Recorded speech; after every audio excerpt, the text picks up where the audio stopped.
বৌমা, কি করছো?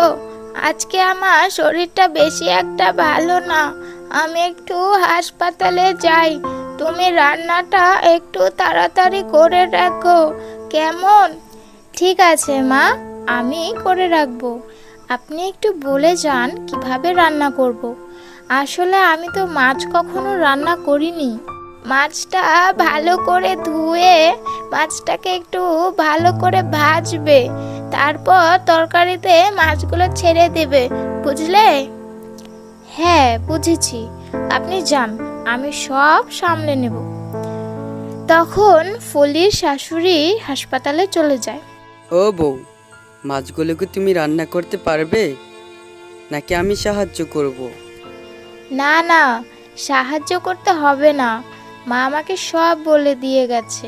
তুমি মাঠে যাও, দুপুরে সময় মতো খেতে চলে এসো। বাবা, আমার সুন্দরী বউ তো অনেক কিছু হয়ে গিয়েছে। যাই হোক, ভালোই হয়েছে। আমি তো তোমাকে আগেই বলেছিলাম যে আস্তে আস্তে সব শিখে যাবে। হয়েছে হয়েছে, আর এত কথা বলতে হবে না, যাও মাঠে যাও। মা তো বললো মাছগুলো ভালো করে ধুয়ে দিতে। এক কাজ করি, সাবান দিয়ে ভালো করে পরিষ্কার করে ধুয়ে আনি। ফুলির যে কথা সেই কাজ, সে মাছগুলো সাবান দিয়ে ভালো করে ধুয়ে ঘরে নিয়ে আসে। এখন আমার মাছ ধোয়া শেষ, মাছগুলো ভাজতে হবে। কিন্তু মাছগুলো কি দিয়ে ভাজবো এটা তো বলে যায়নি, তেল দিয়ে নাকি জল দিয়ে। তখনই তার শাশুড়ি বাড়ি আসলো। কই গো বৌমা, রান্না বসালে? তাড়াতাড়ি চলে আসলাম, আজকে যে রবিবার, আমি তো ভুলেই গেছিলাম। হ্যাঁ, এখনই বসাতাম, মাছগুলো এইমাত্রই ধুয়ে আনলাম। আপনি এত দূর থেকে হেঁটে আসলেন, যান ঘরে গিয়ে বসুন। ঠিক আছে, কিন্তু মাছগুলো থেকে এমন সাবান সাবান গন্ধ করছে কেন?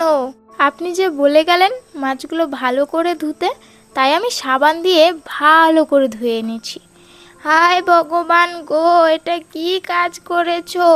তোমার মাথায় কি একটুও বুদ্ধি নেই? হ্যাঁ, মাছগুলো সাবান দিয়ে ধুয়েছো, এখন এগুলো কি আর খাওয়া যাবে? আমি তো জানি না যে মাছ সাবান দিয়ে ধোয়া যায় না। এমনিতেই আমার শরীরটা ভালো না, ছেলেটাকে বিয়ে করিয়েছি, ভেবেছি আমার হয়তো আর এত কাজ করতে হবে না, কিন্তু আমার কপাল এতই খারাপ যে শরীরের সাথে মাথাও নষ্ট হয়ে যাচ্ছে। মা, আমি আর ভুল করব না, এখনই সব রান্না করে দিচ্ছি। তুমি কদিন যে সুন্দর রান্না করে খাওয়ালে, লবণের জায়গায় চিনি আর চিনির জায়গায় লবণ। তুমি ঘরে যাও, আমি নিজেই রান্না করছি। কি হয়েছে মা, এখনো রান্না হয়নি যে? কি গো, তুমি যে আমাকে দুপুরে খেতে আসতে বললে, কই রান্নাই তো করোনি?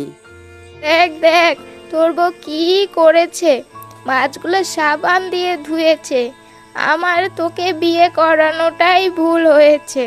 মা, নতুন নতুন তো একটু অসুবিধা হবেই, এ নিয়ে এত মাথা ঘামানোর বা ঝগড়া করার কিছু নেই।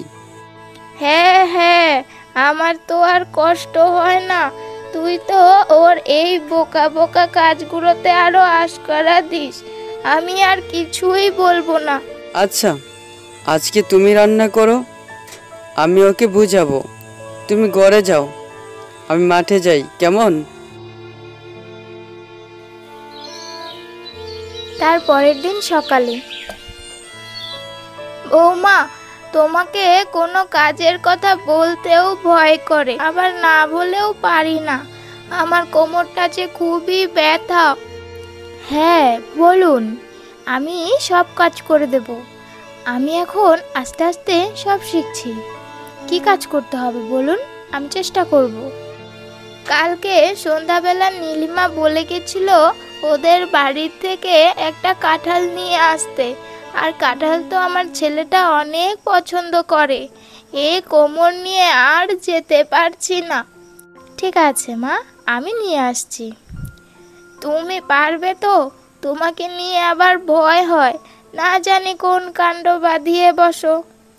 না না, আমি পারবো, আপনি বসুন, আমি নিয়ে আসছি।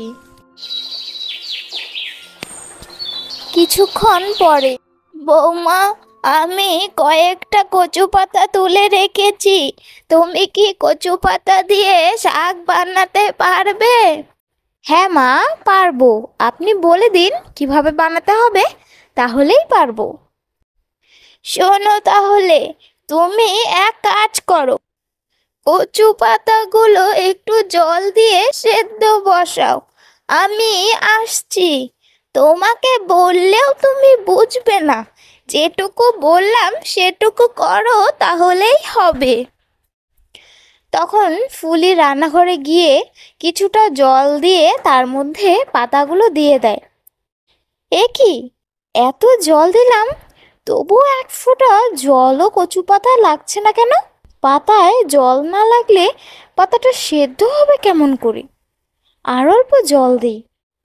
ফলি এভাবে জল দিতে দিতে কড়াই একেবারে ভরেই ফেলেছে, কিন্তু তবুও কচু পাতার মধ্যে জল লাগাতে পারছে না।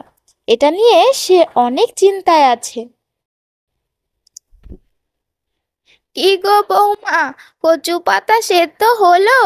দাও, এবার আমি শাকটা করি। আর সেদ্ধ করবোটা কিভাবে? পাতার গায়ে তো জলই লাগছে না। হায় ভগবান, কড়াইতে এত জল দিয়েছো! সত্যি গো বৌমা, তোমাকে আমার আর কিছুই বলার নেই। কচু পাতায় কোনোদিন জল থাকে না, যতই জল দাও পড়ে যাবে। এতটুকু সাধারণ জিনিস জানো না তুমি? আমি কোন দিকে যাই ভগবান! মা, আমি সত্যি জানতাম না, আমাকে ক্ষমা করে দিন। আমি জানলে তো এমনটা করতাম না। আর আমি চাই যে বাড়ির সব কাজ আমি একা হাতে সামলাবো, ভালো ভালো রান্না করে খাওয়াবো, কিন্তু কিছুই ঠিক মতো করতে পারি না। আমি সত্যি অনেক দুঃখিত। আমারও ভুল আছে, আমি তো সব জেনে শুনে তোমাকে আমার বাড়ির বউ করে এনেছি। এখন সবটা তোমার একা হাতে ছেড়ে দেওয়া আমারও উচিত হয়নি। তুমি সত্যি অনেক ভালো মেয়ে, তুমি আমাকে পর না ভেবে আপন করে নিয়েছো। আর আমি কোনো কাজের কথা বললে তুমি যদি সেটা নাও পারো, তাও করার চেষ্টা করেছো। এটাই অনেক ভালো লেগেছে আমার বৌমা।